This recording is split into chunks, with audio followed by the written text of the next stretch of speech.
नमस्कार मित्रांनो, मी किशोर चौधरी यूट्यूब चॅनलमध्ये आपलं स्वागत करतो. आज 26 डिसेंबर 2025. आज आपण प्लॉट नंबर 2मध्ये सुमन फार्म इथं उभे आहेत.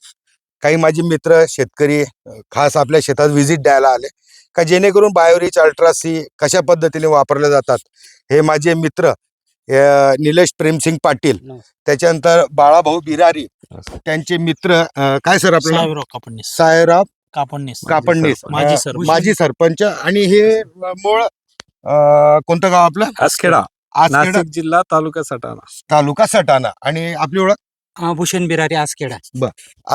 आता जे बाळाभाऊ आलेले आहेत त्यांनी आपल्या शेतामध्ये फिरलेत, त्यांना माहिती पण दिली मी बायोरिच अल्ट्रा सीची.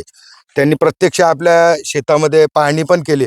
तर मी आता निलेश भाऊंना पहिले 2 शब्द बोलायला लावेल का काय काय अनुभव आहेत त्यांचे. ते पण पाथरीचे माजी सरपंचच होते, आताही सत्तेमध्येच आहेत, सत्तेपासून खूप प्रेम करतात. तरी निलेश भाऊ तुम्ही तुमची ओळख पण द्या आणि थोडी माहिती सांगा याच्याबद्दल. नमस्कार, मी निलेश पाटील पाथरी. मी किशोर भाऊ हे आमचे गेल्या 30 वर्षापासूनचे जिवलग मित्र आहे. लहानपणापासून आम्ही सोबत राहिलेलो आहे. आणि सुरुवातीला जेव्हा किशोर भाऊंनी कल्पना मांडली की मी केमिकल वापरणार नाही, फर्टिलायझर वापरणार नाही, या सर्व परिस्थितीला माझा विरोध होता 100% की आणि एक प्रेमाच्या भावने. की किशोर भाऊ खर्च करतोय तर निदान थोडंसं व्यवस्थित करून 2 पैसे तुला पण राहतील या हिशोबाने आमचं फोनवरच क्रॉसिंग चालत होतं. मी त्याच्या शेतात पाय ठेवायची हिंमत काही करत नव्हतो. पण मग आज म्हटलं चला जाऊन येऊ. व्हिडिओ पाहत राहतो नेहमी किशोर भाऊचे रोज टाकलेले. आणि आज इथे येऊन पाहिल्यानंतर मनाला एक समाधान झालं की आज हे टरबुजाचे जे वेल आहेत आज 75-80 दिवस झालेले आहेत. एकही वेल मला असा बसलेला दिसला नाही का कुठे रोगराईने त्रस्त झालेलं दिसलं नाही. डावणी, भुरी वगैरे काही फळांवर काही अटॅक आलेला आहे का काय असं कोणत्याच प्रकारचा तिथे प्रादुर्भाव आपल्याला दिसलेला नाही. त्याच्यात मोसंबीची जी घनदाट पद्धतीने लागवड केली आहे 12x4च्या हिशोबाने ते मोसंबी पण चांगली ग्रोथ घेते. आता वातावरण इतकं खराब वातावरणात हा प्लॉट एकदम सुंदर प्रकारे डेव्हलप झालेला आहे. तर मी किशोर भाऊंना परत मी आता थोडस बाळाभाऊंना प्रतिक्रिया घेईल. बाळाभाऊ तुमचं नाव, गाव, पत्ता पूर्ण सांगा. नमस्कार, मी अमोल एकनाथ बिरारी, नाशिक जिल्हा माझा. मी आता 2.25 किलोमीटरवरून आलेलो आहे. खास त्यांचे युट्यूब मी सर्व हे बघतो, पाहतच इतकं राहतो. प्रोत्साहित झालो की त्यांच्या आंतरपीकची जी कल्पना आहे किंवा हे ऑर्गॅनिकचं कसं आहे, मी बी आता डाळिंब पहिलाच बार धरणार आहे त्याची माहिती. आणि इथं आल्यावर एवढं सुंदर वाटलं आम्हाला की खूपच समाधानकारक. ऑर्गॅनिक मध्ये काहीतरी आहे असं वाटायला लागलं आता. आहे ना, दम आहेच. भाऊंची ओळख करायला आपण. मी साहेबराव कापडणीस माजी सरपंच आसखेडा. आज आम्ही इथं जळगावला जैविक शेती पाहण्यासाठी आलेलो आहे 200 किलोमीटर अंतरावरून. आज खरं समाधान वाटलं. आजच्या युगात जैविक शेती करणं म्हणजे एकदम सोपं काम आहे. एकदम सोपं आहे, लोक काहीच नाही. आज बाहेर सर्वजण पॉइझन खात आहे. 100%. तो विचार करून किशोर भाऊंनी आम्हाला एकदम चांगलं उत्तर दिलेलं आहे की जैविक शेती तुम्ही पण करा.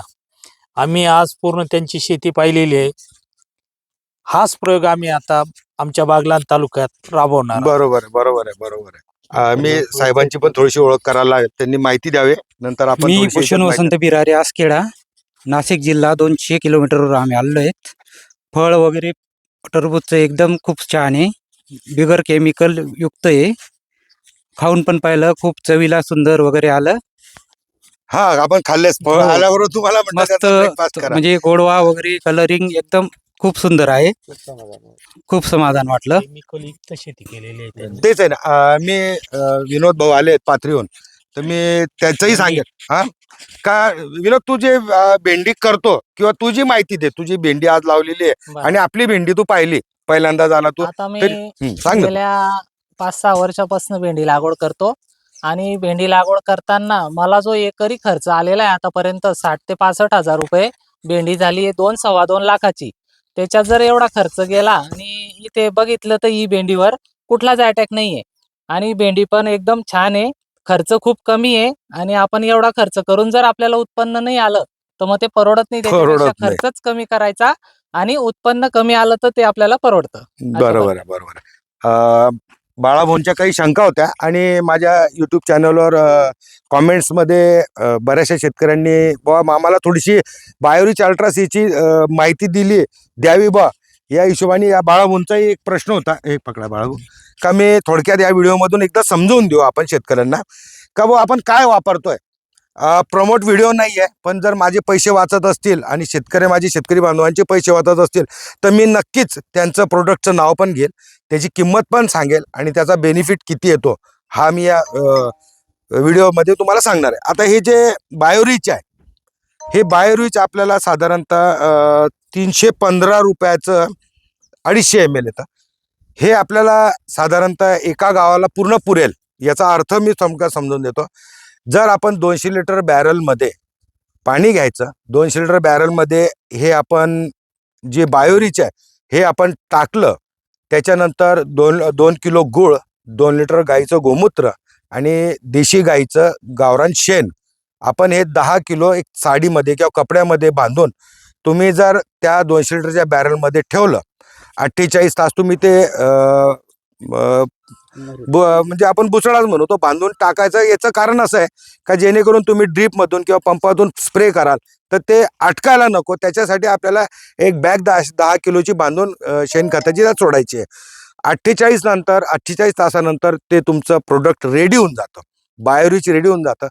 मग तुम्ही ते जे तयार झालेलं आहे ते विरजन किंवा तो जो तयार झालेला तुमच्याकडे बायोरिच आहे ते तुम्ही डायरेक्ट झाडांना स्प्रे करा. म्हणजे येणारे मावा, तुडतुडे, नागळी जे काही येतात, बॅक्टेरिया असतील, काही असतील, थ्रिप्स, मावा, तुडतुडे, ते तर येणे बंद होऊन जातात. आणि तेच तुम्ही इनलाईन मधून पण जमिनीलाच द्या. हा त्याच्या मागचा कन्सेप्ट आहे. आणि जेव्हा संपायला लागतं तर याच्यातलं तुम्ही 5 लिटर विरजन जर काढून ठेवलं, त्याच्यानंतर ही बॉटल तुम्हाला 6 महिने घ्यायचीच नाहीये. विरजन काढून ठेवलं 5 लिटर, 200 लिटर वापस पाणी घेतलं, ते जे विरजन आहे ते टाकून दिलं म्हणजे बॅक्टेरिया त्याच्यात येऊन जातात. त्याच्यानंतर वापस तेच 10 किलो गाईचं शेण जे प्रत्येका घरात फुकट आहे, 2 किलो गूळ साधारणतः 80 ते 100 रुपयाचा आपण धरून चालू, तो तुम्हाला पाण्यामध्ये मिक्स करून त्या 200 लिटरमध्ये सोडून द्यायचा आहे. गोमूत्र माझ्याकडे तर माझं एवढं 15 एकर असल्यानंतर मी बाहेरून अरेंज करतोय. म्हणजे जे गोशाळा आहेत त्यांच्याकडनं मी स्वतः विकत आणतो. तुमच्याकडे कोणाला गरजही नसेल, प्रत्येकाच्या घरी देशी गाय असते. तो 2 लिटर गूळ आपलं गोमूत्र वापस त्याच्यात टाका, 48 तास थांबा, वापस तुमचं कल्चर तयार होतं. हे तुम्ही 6 महिन्यापर्यंत कंटिन्यू चालू ठेवा. हा याच्या मागचा उद्दिष्ट. आणि ते जर तुम्ही संपूर्ण गावालाही वाटलं विरजन आणि त्यांनी त्या प्रकारे केलं तर नक्कीच तुम्हाला त्याचे बेनिफिट 100% मिळत राहतात. 6 महिन्याच्यासाठी का ते बरेचसं गाळ होतो, तयार होतो, नाही तर असे बरेचसे आहेत का ते वर्षभर वापरतात. आता आपण याची जवळजवळ माहिती दिली आहे. आता हे अल्ट्रा सी जे आहे याच्यामध्ये सर्व चांगले म्हणजे जे आपण ह्युमिक ॲसिड आणि ते म्हणतो हे आपण देतोय. मी माझ्या स्वतःच जमिनीत देतोय. एक 5,000 रुपयाची कॅन आहे 5 लिटरची. माझा स्वतःचा वैयक्तिक अनुभव असा आहे, जे काही तुम्ही पीक घेत असाल, जे 3 महिन्याचं असेल किंवा 6 महिन्याचं असेल तर वर्षभराचं असेल, तर माझ्या अनुभवाने मी सांगतो की हे मी वर्षभर पुरवतो एका एकराला. जर आता मोसंबी असेल, तुम्ही वर्षभर जरी पुरवलं म्हणजे काय, अल्टरनेट दर 15 दिवसांनी जमिनीच्या खालून 200 लिटरमध्ये ड्रीपद्वारे सोडा. आणि पंपामधून जर स्प्रे करतायत तर 50-60 ml एका पंपाला बायोरिच सोबत हे अल्ट्रासी द्या. नाममात्र एकदा घेतलं तुम्ही हे वर्षभर म्हणण्यापेक्षा एका पिकाला, एक पीक जर तुमचं आहे बा, आता समजा सर भाऊ आले आहेत, बाळाभाऊ ते डाळिंब घेणार आहे, आता डाळिंबाला ते कन्वर्ट करतायत म्हणजे इथून छाटणी करतील.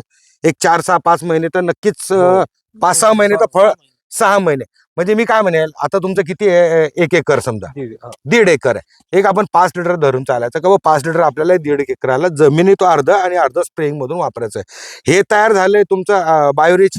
हे तुम्ही स्प्रे मधूनही करा आणि ड्रिंचिंग पण त्याचीच करा. म्हणजे येणारे, आणि जर क्वालिटी अजून चमक द्यायची आहे तर तुम्ही हे त्याला वरून स्प्रे मध्ये वापरू शकतात. पण एकदा तयार झालंय 80% याचा रोल आहे. म्हणजे 80% आपल्याला येणारे रोग राही थांबवतोय. हे आपल्याला फळांची क्वालिटी, मुळांची ग्रोथ, पानांची साईज हे वाढवतं, असा माझा वैयक्तिक अनुभव आहे. घाडगे साहेब जे आहेत ते नक्कीच याच्यातही योग्य त्यांच्या वेळेस योग्य मार्गदर्शन त्यांच्या चॅनलने करतच राहतात.